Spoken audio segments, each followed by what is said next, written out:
गांव में मेरे पास जमीन जायदाद सब कुछ है। चाहूँ तो आज अपने लिए नौकर रख सकती हूँ, लेकिन परिवार तो चाहिए ना। मैं अकेली क्या कर लूँगी। वहाँ की खेती बाड़ी से जो भी पैसा आता है वो सब भी तो बेटे बहू रख लेते हैं। ये दोनों अच्छे से जानते हैं कि इनके अलावा मेरा कोई भी नहीं है, तो आखिर मैं कहाँ जाऊँगी। इसलिए ये लोग मेरे साथ। कहते कहते अम्मा की रुलाई छूट गई। अम्मा पति के बगैर बेटे को पढ़ाकर कलेक्टर बना सकती हो, अपने दमखम पर पूरी ज़मीन जायदाद को संभाल सकती हो, और आप कह रही हो कि आप क्या कर सकती हो। आपके इतने बुरे दिन तो नहीं आए कि आप रोटी के लिए मोहताज हो जाओ। अम्मा भले ही एक रोटी खाओ, लेकिन स्वाभिमान की तो खाओ। इतने में बाहर से सुदीप्ता ने कमलाबाई को आवाज़ लगाई, तो कमलाबाई फटाफट कमरे के बाहर चली गई। कमलाबाई की बात का अम्मा पर बहुत गहरा असर हुआ।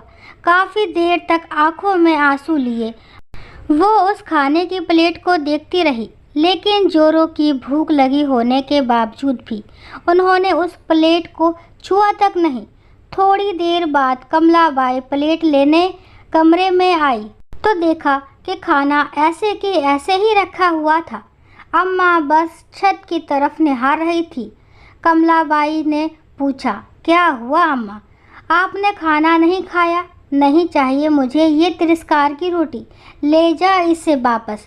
कमलाबाई ने अम्मा को मनाने की कोशिश की, लेकिन अम्मा ने खाना खाया तक नहीं। तब तक बाहर पार्टी भी ख़त्म हो चुकी थी। सुदीप्ता और भावेश भी कमरे में आ गए और आते ही अम्मा पर चिल्लाना शुरू कर दिया। क्या ज़रूरत थी आपको बाहर आने की? थोड़ा सा भी मेरी इज्जत का ख्याल नहीं था आपको? आपको सब कुछ मुफ्त में मिल रहा है तो कदर नहीं है। एक खाने के पीछे इतना बवाल कर दिया। लोग दबी जुबान कैसी बातें बना रहे थे। अगर ऐसा ही चला तो आपको वापस गांव भेज देंगे, फिर रहना अकेले। इतने में सुदीप्ता की नज़र खाने पर पड़ी। लो, जिस खाने के पीछे इतना हंगामा किया वो प्लेट तो ऐसे ही भरी पड़ी है। खाना है तो खाइए, नहीं तो भगवान का नाम जपिए। मुझसे नहीं उठाए जाते आपके नखरे। उसने भावेश की तरफ देखते हुए कहा। बस भावेश, बहुत हो चुका। मैं नहीं उठा सकती इनके नखरे। इनको वापस गांव भेज दो। ठीक है, मैं कल ही इन्हें गांव भेज देता हूँ। वहाँ अकेली रहेंगी तो अकल ठिकाने आ जाएगी। भावेश ने उसकी हाँ में हाँ मिलाते हुए कहा और दोनों कमरे के बाहर आ गए। भावेश ने दूसरे दिन ही अम्मा को गांव भेज दिया। गांव आने के बाद अम्मा ने सबसे पहले अपने वकील को बुलाकर अपनी सारी ज़मीन जायदाद से भावेश को बेदखल किया। वसीयत के अनुसार उनके मरने के बाद सारी प्रॉपर्टी ट्रस्ट को चली जाएगी। वो ट्रस्ट जो बुजुर्गों और अनाथ बच्चों के लिए काम करती थी। साथ ही अपने बड़े से घर का आधा हिस्सा उन्होंने बच्चों की शिक्षा के लिए दे दिया और आधे हिस्से में खुद रहने लगी। खेती बाड़ी के लिए नौकर आते ही थे, उनमें से एक को घर में काम करने के लिए रख लिया। अब अम्मा स्वाभिमान और सुकून की रोटी खाती थी। साथ ही इस बार खेती बाड़ी से होने वाली इनकम को भावेश के पास ना भेजकर उन्होंने अपने पास ही रख लिया। जब पैसा भावेश के अकाउंट में नहीं आया तो भावेश और सुदीप्ता दोनों ही गांव आ गए। आते ही देखा कि घर के आधे हिस्से में बच्चे पढ़ाई कर रहे थे, इसलिए वो घर के दूसरे हिस्से की तरफ गए जहां अम्मा रहती थी और आते ही अम्मा से बोले, अम्मा ये घर में बच्चे पढ़ाई कैसे कर रहे हैं? और इस बार क्या खेतों में कोई कमाई नहीं हुई जो पैसा अकाउंट में नहीं डाला? उनकी बात सुनकर अम्मा ने कहा, घर का आधा हिस्सा मैंने बच्चों की शिक्षा के लिए दे दिया है, और रही बात कमाई की, तो हुई थी कमाई पूरे 7 लाख रुपए की। वो मैंने अपने अकाउंट में रख लिए हैं। आप पैसों का क्या करेंगी अम्मा जी?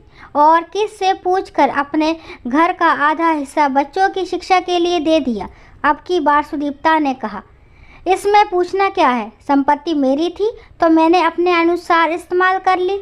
वैसे तुम लोग होते कौन हो मुझसे ये सब कहने वाले? कैसी बात कर रही हो अम्मा? हम आपके बेटे बहू हैं, आपका भला बुरा अच्छे से जानते हैं। भावेश ने बिगड़ते हुए कहा। कौन से बेटे बहू? वो जो रोटी तक के लिए अपनी माँ को तरसा देते हैं। देख बेटा, ऐसे बेटे बहू मुझे नहीं चाहिए। वैसे भी मैं तुम्हें प्रॉपर्टी से बेदखल कर चुकी हूँ, तो अब गांव में तुम्हारे लिए कुछ रखा भी नहीं है। अब तुम्हारा शहर भला, तुम्हारा घर भला, यहाँ आने की ज़रूरत नहीं है। अम्मा जी, आप ऐसे कैसे कर सकती हो? अम्मा की बात सुनकर सुदीप्ता चिल्लाते हुए बोली, मैंने तो प्रॉपर्टी से बेदखल किया है, कम से कम धक्का दे करके किसी को चोटिल नहीं किया, जैसे तुमने मेरे साथ किया था बहू। वैसे भी अब ना इस प्रॉपर्टी में तुम्हारा कोई हिस्सा है और ना ही मेरी ज़िंदगी में। रही बात मेरे मरने के बाद की, तो मेरी चिता को अग्नि देने मत आना। गांव में कोई भी इंसान मेरी चिता को अग्नि दे देगा।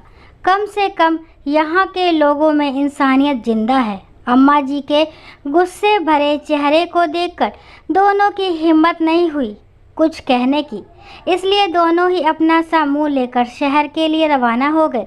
दोस्तों, आशा करती हूँ ये कहानी आपको ज़रूर पसंद आई होगी। कहानी पसंद आती है तो प्लीज़ मेरे चैनल को लाइक शेयर सब्सक्राइब करना ना भूलें, और इस कहानी के बारे में आपके क्या विचार हैं कमेंट बॉक्स में ज़रूर बताएं।